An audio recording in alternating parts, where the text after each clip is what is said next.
Em nome do Pai, do Filho e do Espírito Santo. Queridos seminaristas, peçamos ao Espírito Santo que nos dê a moção interior para podermos aproveitar desta aula para a nossa formação, para uma missão sagrada de levar o Evangelho a todos, mas sobretudo também para a nossa salvação e como o meio de encontro pessoal com Jesus. Que a Virgem Maria, que recebeu do Espírito Santo a vida do Filho de Deus e cuidou dela e a gerou e deu amor, e agora é nossa mãe espiritual junto à cruz, nos ajude neste dia. Ave Maria, cheia de graça, o Senhor é convosco, bendita sois vós entre as mulheres, e bendito é o fruto do vosso ventre, Jesus.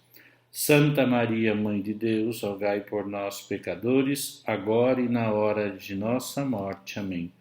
Santo anjo do Senhor, meu zeloso e guardador, se a ti me confiou a piedade divina, sempre me rege, me guarde, me governe, me ilumine. Amém. Em nome do Pai, do Filho e do Espírito Santo. Olha, hoje nós vamos continuar com a moral católica do Padre Pinkers, no capítulo 7 da página 99, que é o Espírito Santo e a Nova Lei. Aqui ele diz assim, vou ler o primeiro parágrafo. Podemos com justiça lamentar a ausência do Espírito Santo na teologia moral católica dos últimos séculos. A ação do Espírito Santo esteve reservada à vida espiritual, entendida como algo fora do domínio da teologia moral e próprio do misticismo, ou seja, da mística, da união do homem, da alma, do fiel com Deus. Dessa perspectiva, tornou-se praticamente impossível demonstrar como o Espírito Santo age na vida de qualquer cristão desde o momento do nosso batismo, e intervém nas nossas ações morais. A concepção de liberdade, de qualidade, oferece-nos o alicerce necessário para restaurar na vida cristã o seu fundamento de vida no Espírito, na linha dos ensinamentos de São Paulo e das indicações do Concílio Vaticano II. Ela mostra como as ações morais brotam do interior da pessoa humana, como uma fonte alimentada pela nossa busca de verdade, bondade e felicidade. Depois, virando a página, diz assim, no último parágrafo, na última frase da página 99, já virando para 100. É por isso que a Sagrada Escritura atribui particularmente ao Espírito Santo as moções de amor, o que revela muito bem em que consiste essa comunhão ativa. No entanto, ao separar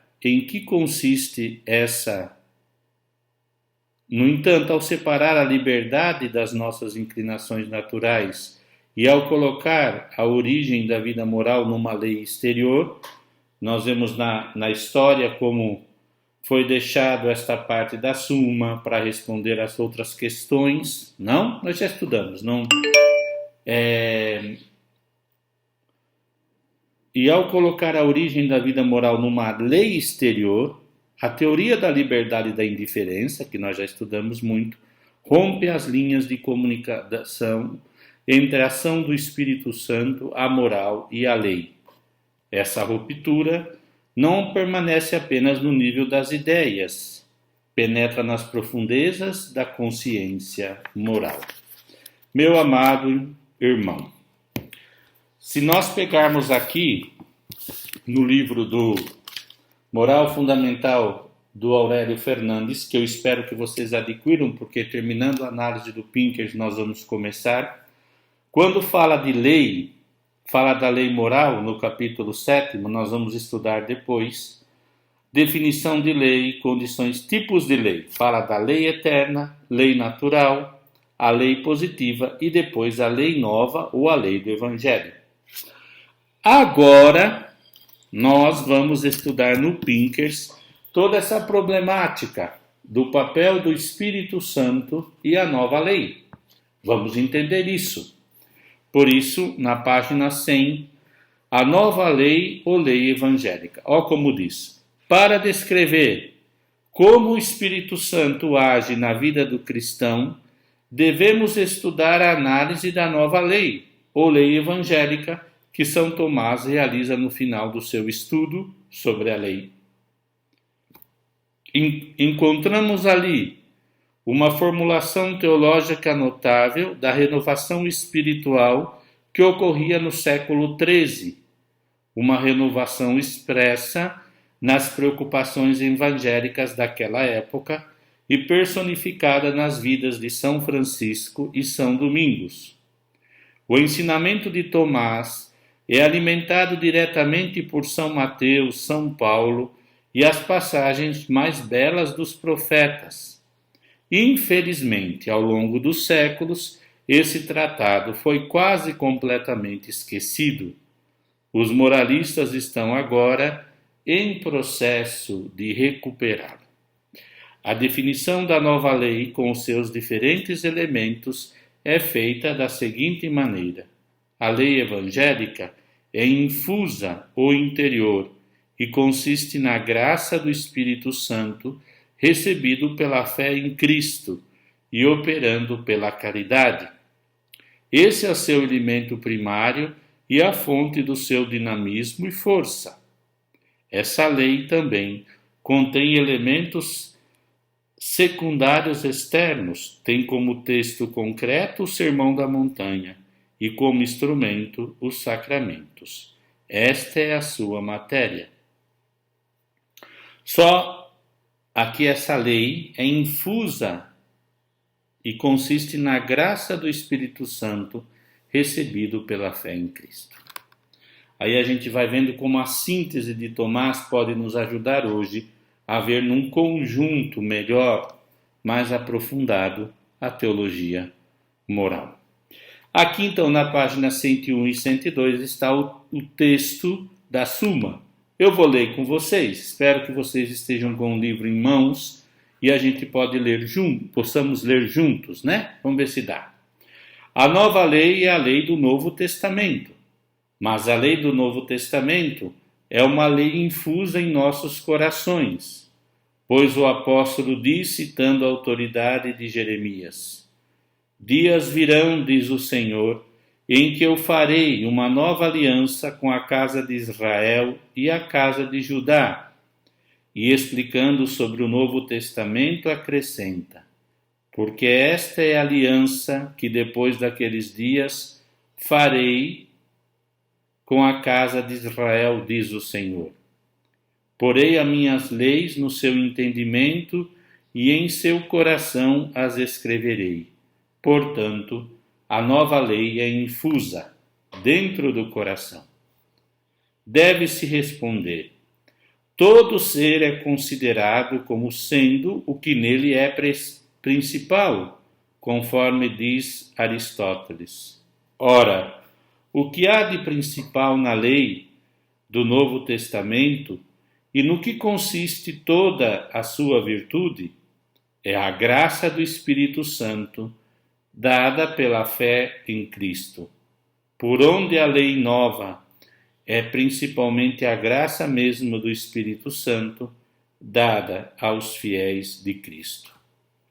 E isto se torna manifesto pelas palavras do apóstolo: onde está o motivo de te gloriares, foi excluído. Por qual lei?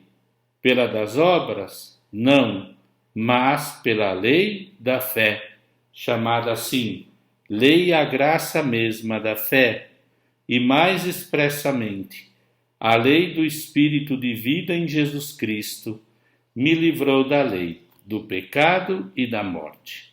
Por isso diz Agostinho, que assim como a lei das ações foi escrita em tábuas de pedra, assim a lei da fé o foi nos corações dos fiéis, e noutro lugar do mesmo livro. Que são as leis de Deus por Ele próprio, escrita nos corações? Olha só, senão a presença do Espírito Em todo caso, a nova lei contém certos elementos que nos predispõem a receber a graça do Espírito Santo e dizem respeito ao uso dessa graça. Esses elementos são secundários, por assim dizer, na lei nova. E agora sintetiza lá na página 102 no final. O fiel precisa ser instruído a respeito deles, tanto por pregação quanto por escrito, sobre em que deve acreditar, ou mesmo sobre o que deve fazer. Em conclusão, afirmamos que a lei nova é primeiramente uma lei infusa, mas secundariamente uma lei escrita. Primeiro infusa, depois escrita. Vamos ver então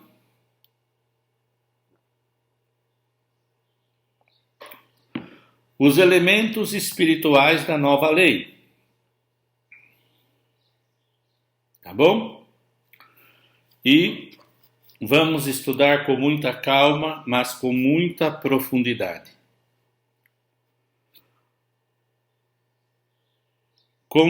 Página 102, hein? Consideramos cada um desses elementos. A noção de que a lei evangélica é uma lei interior era uma visão original nos dias de São Tomás e continua a ser nos nossos. Sendo escrito e pregado, o Evangelho não é algo externo e, portanto, trazido a nós de fora. Além disso, como poderíamos associar a lei com a interioridade? Não são contrários? Então, o primeiro elemento espiritual da nova lei é uma lei interior. Ora, o trabalho do Espírito Santo é precisamente este: penetrar-nos até tocar as duas cordas mais profundas do nosso coração, a afinidade com a verdade e o anelo por bondade e felicidade. O Espírito age por uma luz sutil e um movimento suave que produz nas nossas almas sabedoria e amor. Este movimento interior é a essência, por assim dizer, da nova lei. É isto que o profeta já havia anunciado há muito tempo. Na mente lhes imprimirei as minhas leis, também no coração las escreverei. A experiência cristã o confirma ao chamar o Espírito Santo de mestre interior.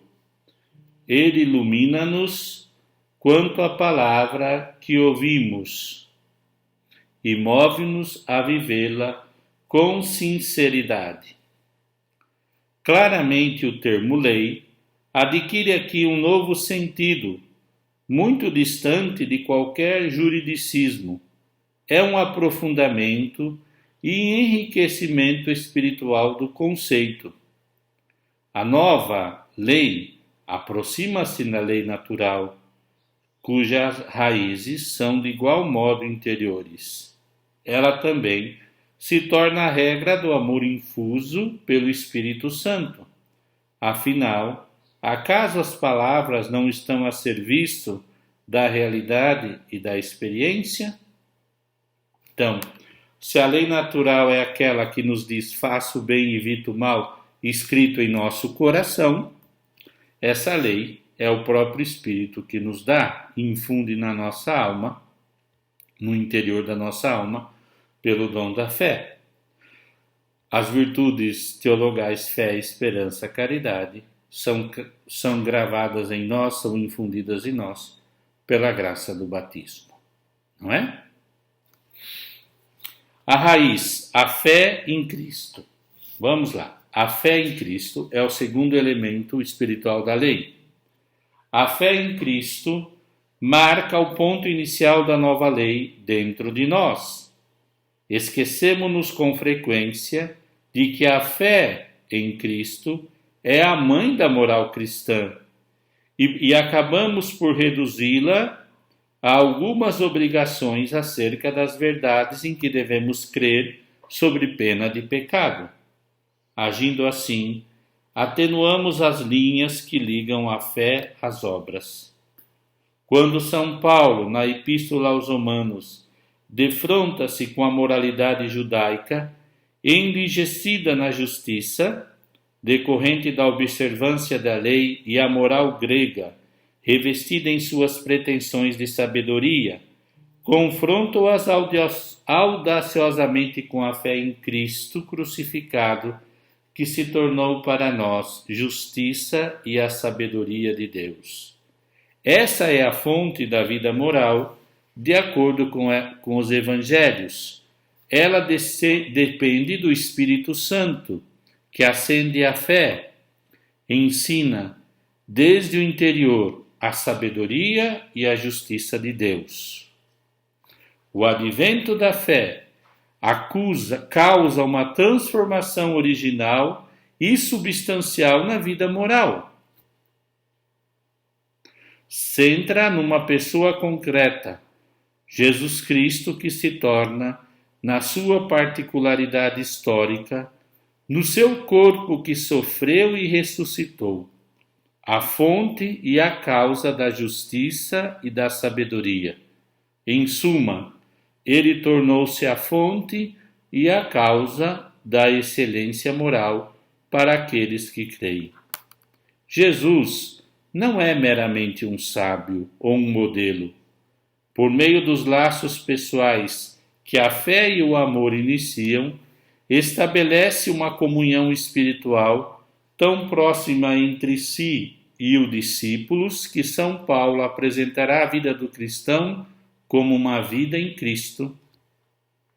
O apóstolo chega a afirmar que já não sou eu que vivo, é Cristo que vive em mim. Essa visão é única dentre as morais e religiões do mundo. Para os cristãos, a pessoa de Jesus tornou-se o centro da vida moral, como é ele também o centro da oração e da liturgia que a alimenta. Convém notar aqui que a fé adquire a sua plena força. Ter fé não significa, como quer parecer hoje em dia, uma mera opinião de vida ou adesão mental a um credo. A fé é um ato vital. Relaciona uma pessoa com a outra para sempre. Dessa forma, o casamento está arraigado num ato de fé entre os esposos, ligados por seu amor, e comporta certa compreensão de um futuro comum, o que é em certo sentido profético. Do mesmo modo, cada decisão frutuosa, quer no campo pessoal, quer no campo político ou mesmo artístico, deriva de um ato de fé numa certa ideia, que inspira e guia o trabalho à sua completude. Nenhuma ciência propriamente estendida pode se produzir a instituição da fé. Trata-se de um conhecimento que pertence a uma ordem diferente. A fé, ligada à vida e ao amor na sua aparição, torna-se regra interior que guia as ações criativas e construtivas de alguém. Ela origina a esperança que dá energia à vida. A fé em Cristo, portanto, é como uma lei interior, capaz de construir a vida moral do cristão. Bom, vamos fazer um resumo. Quais são os elementos espirituais da nova lei? Faltam alguns, mas nós já vemos uma lei interior. Eu ajo por uma moção interior, que é a vida do Espírito. Por isso que a raiz dessa ação é a fé em Cristo, a primeira virtude teologal. Certo? E a fé é o quê? o encontro pessoal com Cristo. É seguir uma pessoa. É como a gente aprende nos retiros espirituais. Quer agir bem? Pergunte: o que Jesus faria no meu lugar? E agora o terceiro elemento é a seiva. Se a raiz da nova lei, viver o evangelho, é a fé, a seiva, a vida, é a caridade. Agindo pela caridade. Página 105. Se a fé é como a raiz, a caridade é como a seiva que alimenta o tronco e eleva-se pelos galhos numa rede de virtudes que produz os frutos deliciosos das boas ações. É através desse novo amor revelado e compartilhado em Cristo que o Espírito Santo age em nós. O primado da caridade sobre os dons e as virtudes é claramente ensinado por São Paulo na primeira epístola aos Coríntios, capítulo 12 e 13, e por São Paulo e por São João, que faz dela o novo mandamento. É um ensinamento rico. Por causa da sua força e universalidade, que se estende até o amor aos inimigos, podemos reivindicá-lo como uma doutrina especificamente cristã.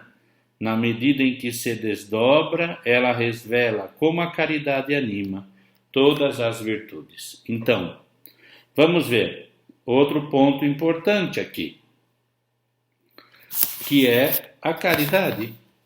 É a caridade que alimenta esse tronco da fé e me faz com que eu possa viver a minha vida a ponto de, nos meus atos, amar até o inimigo, algo que é próprio do cristão. Próprio da vida cristã, amar até os inimigos. A caridade e as virtudes está na página 105, 106. É o quarto ponto, né?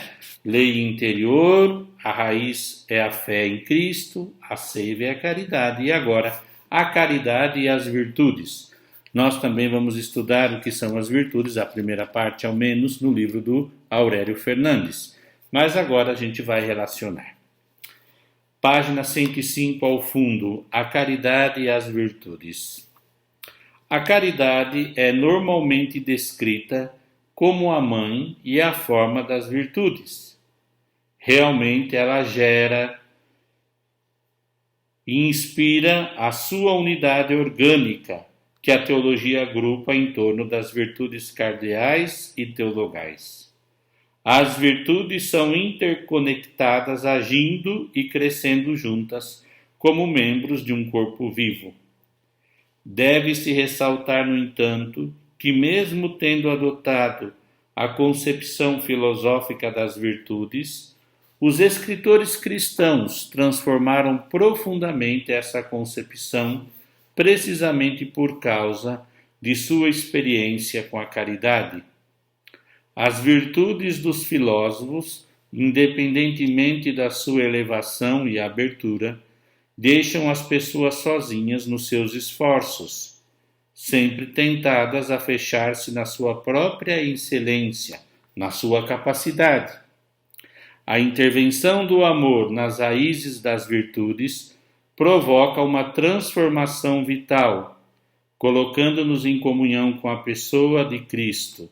A caridade deixa-nos receptivos às moções do seu espírito, de tal maneira que já não podemos considerar as virtudes como propriedades pessoais, embora permaneçam como algo profundamente pessoal dentro de nós.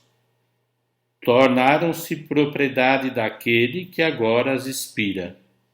Daí resulta uma atitude interior característica do amor, uma receptividade ativa, uma recepção dinâmica,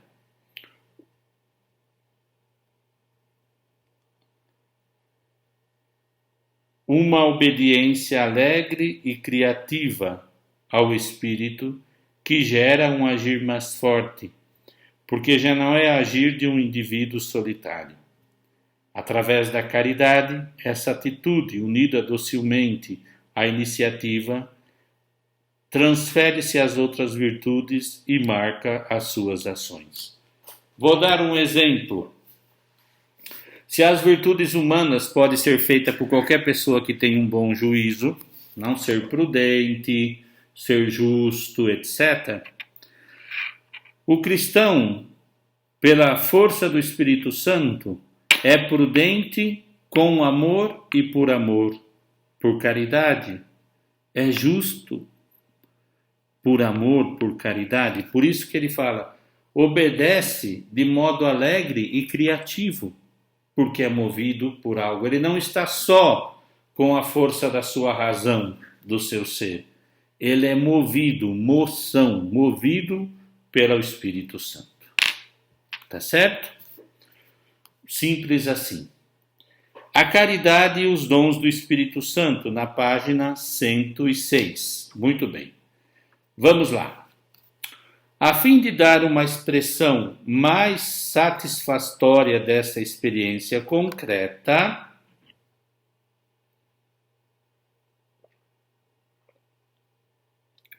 São Tomás, nos passos de Santo Agostinho, desenvolve a sua doutrina dos dons que, juntamente com as virtudes, nos tornam dóceis aos impulsos do Espírito de Cristo. A lista dos 7 dons, extraída de Isaías 11, do um ao outro, são eles: sabedoria, entendimento, conselho, fortaleza, ciência, piedade e temor a Deus. Os dons conferem aos nossos atos uma vitalidade e uma perfeição mais elevadas. Como vimos, São Tomás relaciona um dom com cada virtude. Só para lembrar, já gosto sempre de falar, para vocês entenderem isso, nós já estudamos, lembra? Mas é bom voltar de vez em quando, ver lá o esquemazinho. A estrutura da teologia moral de São Tomás está na página 42 e 43 deste nosso livrinho verde, que junto a cada virtude, São Tomás coloca um dom do Espírito Santo. Eu não posso ser virtuoso sem um dom do Espírito Santo. Lembram-se? Página 42, 43. A intervenção, agora na página 107. No finalzinho, vamos reler da página 106. Última frase, penúltima linha da página 106. Dessa forma, as virtudes e os dons formam as duas faces de um só e mesmo organismo de amor que fundamenta a ação do Espírito Santo na vida dos fiéis. A intervenção do Espírito Santo no crescimento das virtudes mostra-nos que o Espírito Santo age em nós pelos caminhos ordinários dos esforços diários, mais do que por revelações extraordinárias, moções súbitas ou carismas excepcionais. Ele move como uma seiva, cujo movimento não vemos nem sentimos de tão discreto, que é ante as atividades e projetos que nos absorvem. Ainda assim, o seu estímulo gradual, junto com a fidelidade confiante, prepara o caminho para o florescimento da primavera e a maturação do outono. Olha que lindo! O Espírito Santo age de modo ordinário naquele que crê, naquela que crê, e vai amadurecendo, prepara o caminho para o florescimento da primavera e chega ao outono na colheita dos dons. E aí diz assim, vou ler de novo que é muito lindo. Então, o Espírito Santo, continuo, pode produzir em nós obras às vezes surpreendentes, pois os dons, como inspirações profundas, podem mover-nos além da simples medida da razão no uso dos bens e em atos de generosidade, coragem e desprendimento. São Francisco de Assis, por exemplo, tornou-se o amante da Senhora Pobreza. São Vicente de Paulo e Madre Teresa de Calcutá dedicaram-se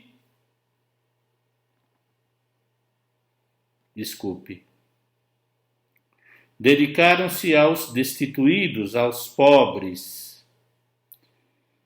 Houve também mártires como São Cipriano em Cartago e a humilde Blandina em Lyon, a qual, seguindo o exemplo de Estevão no Ato dos Apóstolos, manteve uma confiança pacífica e até mesmo alegre em face dos tormentos da morte. Dessa forma, os dons levam as virtudes à sua perfeição. Que lindo, né? Então, o Espírito Santo, a caridade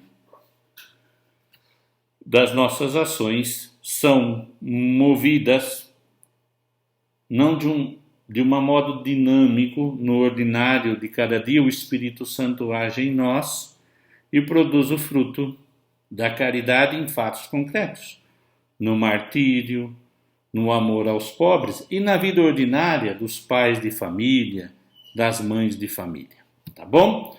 Então, até agora nós vimos os elementos espirituais da nova lei. Uma lei interior, a fé em Cristo, a caridade como seiva, a caridade e as virtudes, e a caridade gera as virtudes com o dom do Espírito Santo. Nós vamos parar por aqui por uma pausa e já voltamos para a parte 2 desta aula. Valeu, obrigado!